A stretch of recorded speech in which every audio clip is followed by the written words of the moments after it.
नमस्कार, प्रखर राजपूत को देख रहे हैं आप। और आज तारीख 27 फरवरी साल 2026 और इजराइल, फिलिस्तीन, लेबनान, पाकिस्तान, भारत समेत पूरी दुनिया की खबरों के साथ एक बार फिर से आपके सामने हाजिर हुआ हूं। दोस्तों, इस वीडियो में आपको बताएंगे कि जो डोनाल्ड ट्रंप अब तक बाघ जैसा गरजता था, जो डोनाल्ड ट्रंप अब तक ईरान को दहलाने की, ईरान को मिटाने की और नक्शे से खत्म कर देने की बात करता था, आखिर उसी डोनाल्ड ट्रंप के सुर नरम क्यों पड़ गए हैं, इसके बारे में हम आपको डिटेल में बताएंगे। और साथ ही दोस्तों, इस समय भारत के प्रधानमंत्री मोदी साहब ने इजराइल के अंदर एक बयान दिया था और इस बयान को लेके आज अमेरिका के लोग मोदी साहब का कैसा मजाक उड़ा रहे हैं, इसके बारे में जब आप सुनेंगे तो आपका खून खौल उठेगा। और साथ ही दोस्तों, इस वीडियो में आपको यह भी बताएंगे कि इस समय पाकिस्तान और अफगानिस्तान के बीच हिंसक झड़प की खबरें निकल के सामने आई हैं और यह झड़प क्यों हुई, इसके पीछे की पूरी कहानी क्या है, इसके बारे में भी हम आपको बताएंगे। और साथ ही भारत, पाकिस्तान, इजराइल, अमेरिका की तमाम उन बड़ी खबरों के बारे में आपसे हम डिटेल में चर्चा करेंगे, जो खबरें जानना आपके लिए बिल्कुल जरूरी है, जिन खबरों से आपका ताल्लुकात है, और वो खबरें बिना किसी पक्षपात के हम आपको डिटेल में बताएंगे। यानी यकीन मानिए दोस्तों, आज की जो खबर है बहुत ज़्यादा अहम होने वाली है, बहुत ज़्यादा इंपॉर्टेंट होने वाली। इस वजह से अगर आप चैनल पर नए हैं तो वीडियो को लाइक जरूर कर लें, चैनल को सब्सक्राइब जरूर कर लें, और साथ ही आपको मेरी वीडियो कैसी लगती है कमेंट करके बताइएगा। चूंकि अक्सर ये सवाल मैं आपसे पूछता इसलिए हूं चूंकि इंसान हूं, इंसान की फितरत होती है बहक जाना, और मैं बहकना नहीं चाहता। मैं चाहता हूं कि जिस कसम के साथ मैंने पत्रकारिता शुरू की थी, उस कसम को मुकम्मल तरीके से लेके चलूं। इस वजह से आप मुझे गाइड करते रहें दोस्तों, तब तक एक एक करके मैं आपको खबरें बताता हूं। और सबसे पहली खबर दोस्तों ईरान से निकल के सामने आ रही है। दरअसल ईरान और अमेरिका के बीच बातचीत पिछले कई हफ्तों में कई मर्तबा हो चुकी है। कभी डायरेक्ट टॉक, कभी इनडायरेक्ट टॉक, कभी ईरान को अमेरिका ने कोई मैसेज भिजवा दिया किसी थर्ड कंट्री से, कभी ईरान ने जवाब दे दिया, और ये तमाम चीज़ें दोस्तों पिछले कई महीनों से लगातार चलती आ रही हैं। और इसी बीच डोनाल्ड ट्रंप लगातार धमकी पे धमकी, धमकी पे धमकी देता रहा है। कभी उसने अपना एयरक्राफ्ट भेजा, कभी उसने अपने फाइटर जेट भेजे। ऐसा लग रहा था कि अब मिडल ईस्ट में हमला अमेरिका किसी भी वक्त कर सकता है। इधर ईरान ने भी कसम खाई थी कि हम इनका एयरबेस उड़ा देंगे, ईरान ने भी धड़ाधड़ मिसाइलों की टेस्टिंग की। यानी तमाम तरीके से आपको ये लगने लगा था कि अब अमेरिका हमला करेगा, ईरान उसमें जवाब देगा, उसके बाद विश्व युद्ध की तरफ ये दुनिया चली जाएगी, क्योंकि इजराइल आएगा, रशिया आएगा, चाइना आएगा। लेकिन इसी बीच अब डोनाल्ड ट्रंप के सुर थोड़े से नरम पड़े हैं। दरअसल डोनाल्ड ट्रंप ने पहली बार एक बात बोली है।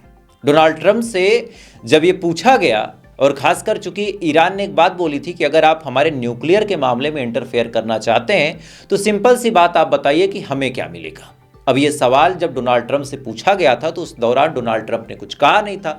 लेकिन पत्रकारों की भीड़ जब ईरान तक पहुंची थी तो ईरान के जो फॉरेन मिनिस्टर अब्बास अराची साहब हैं, उनसे सवाल पूछा गया कि आपको क्या चाहिए।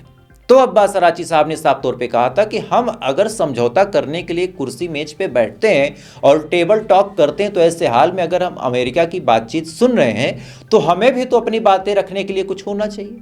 तो इस पे पत्रकारों ने पूछा कि आप कौन सी बात रखेंगे।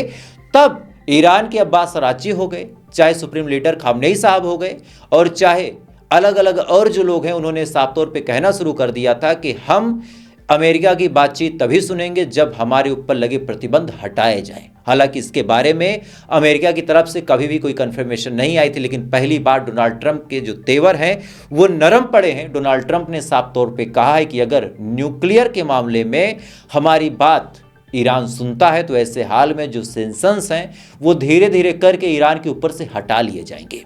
यानी जो प्रतिबंध ईरान के तेल पे लगा है, जो प्रतिबंध ईरान के अलग अलग सेक्टर पे लगा, ईरान के साथ कोई व्यापार नहीं कर सकता, अगर कोई करेगा तो 25% का एक्स्ट्रा टैरिफ देना होगा, ये तमाम सेंक्शंस ईरान के ऊपर से हट जाएंगे।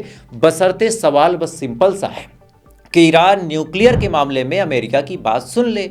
अब बड़ा सवाल दोस्तों ये आता है कि क्या ईरान बात सुनेगा। तो इसका जवाब बड़ा पेचीदा है, चूंकि जो 3 शर्तें रखी हैं खासकर न्यूक्लियर के मामले में, चूंकि अभी 1-2 मामले और हैं, उसको मैं आपको डिटेल में समझाऊंगा, लेकिन अभी के लिए आप न्यूक्लियर की बात अगर करें तो अमेरिका ने साफ तौर पे कहा था कि जो 3 इनके न्यूक्लियर बेसिस हैं, पहला फोर्डो है, तीसरा नतांज है, और जो दूसरा है इप्सान, इन तीनों ही न्यूक्लियर बेसिस को कंप्लीटली डिस्ट्रॉय करे ईरान। साथ ही कभी भी न्यूक्लियर वेपन नहीं बनाएगा। इनके पास जो यूरेनियम है उस यूरेनियम को हमें सौंप दे, और अगर ये तमाम काम करता है तो हम इसके ऊपर लगे हुए सेंक्शंस हटा देंगे। बहरहाल ईरान ने साफ तौर पे कहा कि ऐसा करना हमारे लिए बेइज्जती और बेहुरमती की बात होगी और ऐसे काम को हम नहीं कर सकते। अब ये बयान भले ईरान ने दे दिया हो, लेकिन इसके बावजूद भी पहली बार ऐसा हुआ है कि डोनाल्ड ट्रंप ने कोई भी धमकी देने की बात नहीं की है। आमतौर पे अभी 3 दिन पहले डोनाल्ड ट्रंप चिल्लाता था कि अगर ये नहीं होगा तो हम ये कर देंगे, अगर हमारी बात ईरान नहीं सुनेगा तो हम मिडिल ईस्ट में ईरान का नक्शा बदल देंगे। लेकिन फाइनली जो तेवर हैं वो बड़े नरम पड़ गए हैं और उसके पीछे कहानी दोस्तों ये है कि ईरान के खिलाफ जंग लड़ने के लिए ना तो अमेरिका तैयार है और ना ही इजराइल को अपना डिफेंस सिस्टम जब अमेरिका ने दिया था तो उस दौरान हुतीज और ईरान ने इतना हमला किया था और हिजबुल्लाह ने इतना हमला किया था कि जितने मिसाइलें इजराइल के पास थार डिफेंस सिस्टम के अंदर मौजूद थी उसकी 80% से ज़्यादा मिसाइलें डिस्ट्रॉय हो गई, ख़त्म हो गई। और खबर यह है दोस्तों कि जो मिसाइलें असल में चाहिए होती थी ना ही अमेरिका उनको बना पाया और ना ही इजराइल बना पाया है। यानी जो खड़ा है थार डिफेंस सिस्टम वो महज एक खोखला ढांचा है। 1-2 दिन तक अगर जंग चलती है तो उस जंग को सरवाइव करने का काम इजराइल कर सकता है, अमेरिका कर सकता है, लेकिन इसके अलावा और कोई ऑप्शन नहीं है। 1-2 दिन के बाद इनकी मिसाइलों के जखीरे खत्म हैं और वहीं ईरान के पास दसियों हजार छोटी बड़ी मिसाइलें पड़ी हैं और ईरान कम से कम 2 हफ्तों तक जंग को खींच सकता है। और इसी बीच अमेरिका की अगर बात करें तो अमेरिका में चुनाव सर पे है। जो इनके केन डेन थे जिनके बारे में मैंने आपको बताया था, जो इनके सिक्योरिटी ऑफ स्टाफ के सेक्रेटरी हैं, उन्होंने भी चिता दिया था कि हम जंग के लिए तैयार नहीं हैं। और साथ ही रिपोर्ट ये भी कहती है कि अमेरिका की जो यूथ है वो यूथ अब डोनाल्ड ट्रंप को पसंद भी नहीं करती, इवन नेतन्याहू को भी पसंद नहीं करती। और ऐसे हाल में अगर अमेरिका जंग के मैदान में कूदता है तो ना ही पब्लिक का सपोर्ट है ना ही आर्मी का सपोर्ट है, आपस में ही सरफुटौल चल रही है। इजराइल चाहता है कि अमेरिका हमला करे, अमेरिका चाहता है कि इजराइल हमला करे और ऐसे हाल में इन दोनों के ही पास इस समय वो ताकत मौजूद नहीं है। यानी जो इंटरनल ताकत होती है, आंतरिक ताकत होती है, वो ताकत मौजूद नहीं है कि वो हमला करके जंग के मैदान में उतरे और देश और आवाम का सपोर्ट मिले। इसका सीधा एग्जाम्पल आप देखिए कि जब मोदी साहब इजराइल गए थे तो ऐसे हाल में मोदी का वॉकआउट हो गया था। यानी जैसे ही मंच पे मोदी आते हैं, उसका वीडियो मैं अभी आपको दिखाऊंगा, लेकिन अभी आप जानिए कि जैसे ही मोदी का नाम बुलाया जाता है फौरन जो अपोजिशन के लीडर थे वो मैदान छोड़ के चले जाते हैं, यानी पार्लियामेंट छोड़ के चले जाते हैं। और उसका एक्सक्लूसिव वीडियो देखें आप। मर नरेंद्र मोदी,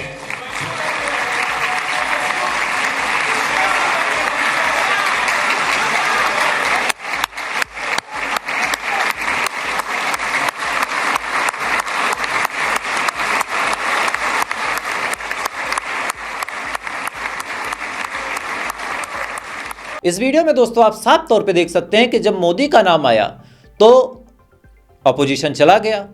अब मोदी को बुलाया किसने था? बेंजामिन नेतन्याहू ने। तो अगर बेंजामिन नेतन्याहू को इतना ही सपोर्ट हासिल होता तो अपोजिशन कभी भी छोड़ के जाता नहीं। और इधर डोनाल्ड ट्रंप की बात करें तो सुप्रीम कोर्ट अलग इनसे नाराज है, पब्लिक अलग नाराज है। इन्होंने अलग अलग जो संगठन बनाए हैं उन संगठनों की वजह से जो न्यूयॉर्क सिटी है वो अलग ही पीड़ित है। तो ऐसे हाल में हमले का सोचना भी नेतन्याहू और ट्रंप के लिए बेवकूफ़ी है। और इधर धीरे धीरे कुछ ऐसी डेवलपमेंट भी निकल के सामने, जैसे जो इनका अब्राहम लिंकन एयरक्राफ्ट कैरियर है उसका रोड मैप मैं चेक कर रहा था, पता चला कि अब्राहम लिंकन ईरान से दूर हटता चला जा रहा।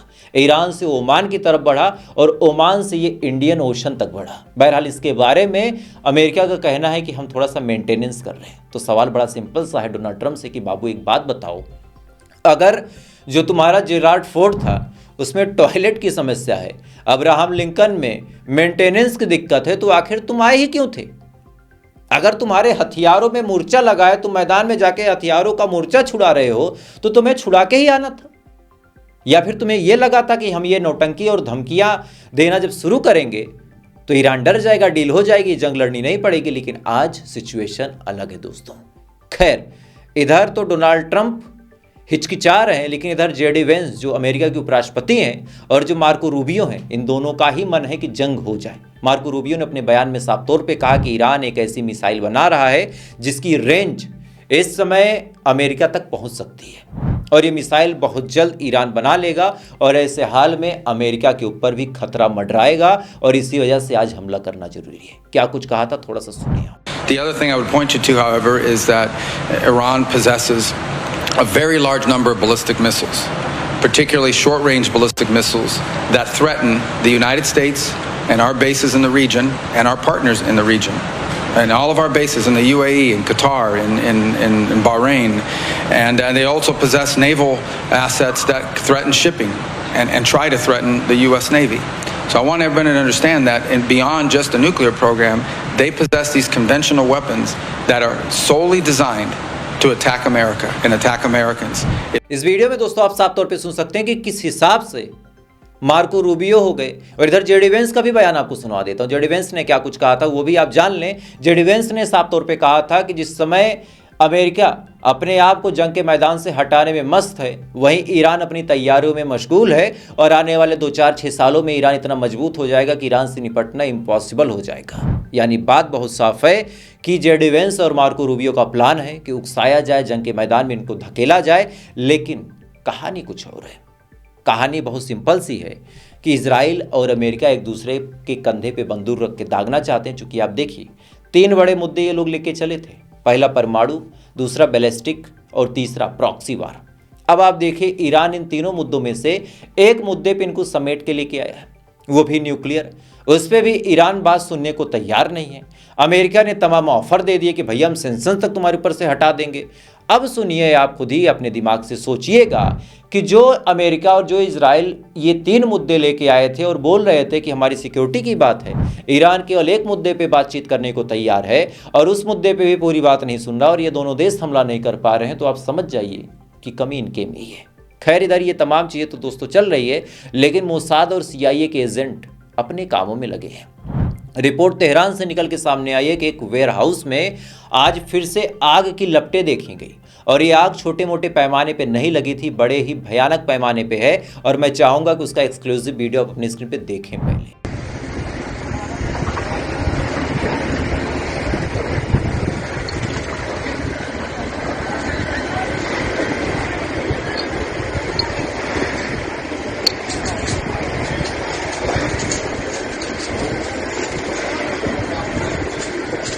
इस वीडियो में दोस्तों आप साफ तौर पे देख सकते हैं कि किस हिसाब से ईरान के तेहरान में फिर से एक बार आग लगी, और ये खबर मैं आपको कम से कम 25वीं मर्तबा बता रहा हूं कि अचानक से ऐसा क्या हो गया है कि ईरान के अंदर लगातार आग लग रही है। क्या ये चीजें यूं ही आसान है आग लग जाना? खासकर एक ऐसा देश जो खुद ही बारूद के ढेर पे बैठा हो, जिसके पास इतनी मिसाइलें हो, क्या वो छोटी मोटी आग कंट्रोल नहीं कर सकता? जवाब बड़ा सिंपल सा है कि आग लगी नहीं है, लगाई गई है। भले ईरान की सरकार इस पे चुप्पी साध ली हो, लेकिन कहानी दोस्तों कुछ और है। खैर, इधर हमारे देश के यशस्वी प्रधानमंत्री मोदी साहब जो फेंकने पे आते हैं तो नीरज चोपड़ा का भाला भी पीछे छूट जाए, उन्होंने बोलते बोलते एक ऐसी बात बोल दी जिस वजह से आज पूरी दुनिया में मोदी का मजाक बन रहा है, और मैं चाहूंगा कि वो बात आप सुने। दरअसल मोदी साहब ने साफ तौर पे कहा इजराइल जाके कि इंडिया इज ए मदरलैंड, यानी इंडिया माँ है, ठीक। इजराइल इज ए फादरलैंड, यानी इजराइल बाप है। अब इसी पे जो अमेरिकन यूट्यूबर हैं वो मोदी का मजाक बनाते हुए कह रहे हैं कि अगर इजराइल बाप है और भारत माँ है तो रात को इजराइल माँ के साथ क्या करता है? मतलब कौन सी गाली का इस्तेमाल उन्होंने किया मैं तो अपने मुंह से नहीं बोल सकता, लेकिन वो वीडियो में आपको सुना रहा हूं, सुनिए जरा। They hold firmly that Israel is their fatherland and India their motherland. That glaze is crazy. Oh my God. Israel is the fatherland and India is the motherland. Did you just say publicly on stage that you're getting fucked by Netanyahu? Did you just say, you literally said in elegant Indian words that you are Netanyahu's bitch? Literally. Israel is daddy and I'm the mommy. इस video में आप साफ तौर पे दोस्तों सुन सकते हैं कि किस हिसाब से मोदी के बयान की वजह से, चूंकि खुद के देश को मां बता दिया, इजराइल को बाप बता दिया, तो दुनिया तो मजाक और मखौल बनाएगी। और ऐसे हाल में आपको नाराज नहीं होना है, चूंकि आपने वो चीज बोई है। मतलब फेंकने की, चाटने की एक सीमा होती है, लेकिन भाई साहब ने वो तमाम सीमाएं लांघ दी, और उसका रिजल्ट आज अमेरिका के टुटपुजी यूट्यूबर हमारा मजाक बना रहे हैं। और बड़े दुख की बात है कि हम और आप जवाब नहीं दे सकते, क्योंकि ये बात हमारे प्रधानमंत्री वहां पे बोल के आ चुके हैं। खैर, इधर आज लेबनान के ऊपर भी एयर स्ट्राइक देखने को मिली। वीडियो अपनी स्क्रीन पे आप देख सकते हैं कि इजराइल ने किस हिसाब से लेबनान के वेका वैली में फिर से एयर स्ट्राइक की, क्योंकि इजराइल को ये बात बड़े अच्छे से पता है कि अगर हिजबुल्ला एक बार फिर से फन फुला के खड़ा हो गया तो उससे निपटना इम्पॉसिबल हो जाएगा। और यही वजह है कि इजराइल लगातार हिजबुल्ला को निशाना बना के लेबनान को टॉर्चर कर रहा है। इवन लेबनान की सरकार से इजराइल ने यहाँ तक कह दिया कि अगर गलती से भी मतलब गलती से भी अगर हिजबुल्लाह ने हमारे ऊपर हमला किया तो हम आपके बैरूत एयरपोर्ट को उड़ा देंगे। यानी लेबनान की सरकार को धमकाते हुए कहा कि तुम जाके हिजबुल्लाह के लोगों को मारो, अदरवाइज हम मार देंगे। खैर, ये चीज़ इतनी आसान नहीं होती। वो गनीमत है कि लेबनान की जो हुकूमत है वो हिजड़ों की फौज है, नहीं तो ये चीज़ें इतनी आसान दोस्तों नहीं थी। बहरहाल, इधर इजराइल, अमेरिका और ईरान तो जंग के मैदान पे खड़े हैं, लेकिन हमारे पड़ोस में एक भयानक जंग चल रही है जिसके बारे में मैं भी आपको गोदी मीडिया ना बताए कि पाकिस्तान और अफगानिस्तान के बीच जंग शुरू हो चुकी है। और इसकी कहानी की शुरुआत खुद पाकिस्तान ने की थी। दरअसल पाकिस्तान ने हमला करके अफगानिस्तान में 23 मासूमों को मारा था और बाद में पाकिस्तान ने यह कहा था कि हमने तो टीटीपी के लड़ाकों यानी तहरीक तालिबान पाकिस्तान के लड़ाकों को टारगेट किया था। लेकिन जिस घर के 12-14 बच्चे मरे हों, जिस घर के कम से कम 8 से 9 बुजुर्ग मरे हों, उस घर के दर्द को पाकिस्तान कभी समझ नहीं सकता, चूंकि खुद एक आतंकवादी मुल्क है। बहरहाल, इसी बात पे अफगानिस्तान की आर्मी ने मोर्चा खोल दिया है और कुछ फायरिंग की खबरें आई हैं, उनका एक्सक्लूसिव वीडियो आया और मैं चाहूंगा कि ये वीडियो आप पहले देखें। तो वीडियो को देखें आप।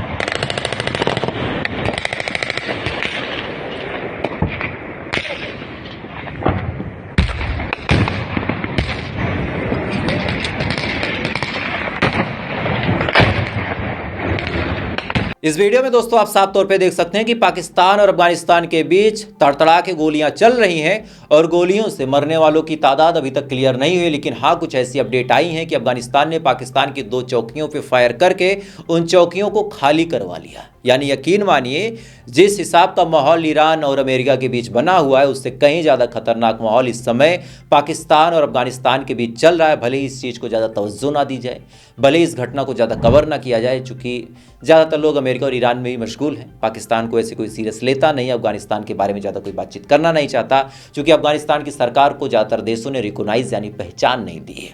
लेकिन ये जंग की लपट भारत तक भी आ सकती है और भारत ने इसके बारे में क्या कुछ तैयारियां की हैं, भारत की क्या इस समय प्रेजेंटेशन और प्रिपरेशन है, इसके बारे में मैं आपको अगली वीडियो में डिटेल में बताऊंगा। चूंकि आज की वीडियो ऑलरेडी काफ़ी लंबी हो चुकी है, तो अगली वीडियो पे मैं आपको इसके बारे में डिटेल में जिक्र करते हुए बताऊंगा और वीडियो आपसे मिस ना हो। इस वजह से चैनल पर अगर आप नए हैं तो वीडियो को लाइक कर लें, चैनल को सब्सक्राइब जरूर कर लें, चूँकि जब भी मैं वीडियो डालूँ सबसे पहले वीडियो आप तक पहुँचे। बाकी थोड़ी देर बाद आपसे फिर मुलाकात होगी ऐसी किसी खबर के साथ। तब तक आप अच्छे रहें, खुश रहें, अपना ख्याल रखें, अपने देश का ख्याल रखें। जय हिंद, ऊपर वाला आपकी हिफाजत।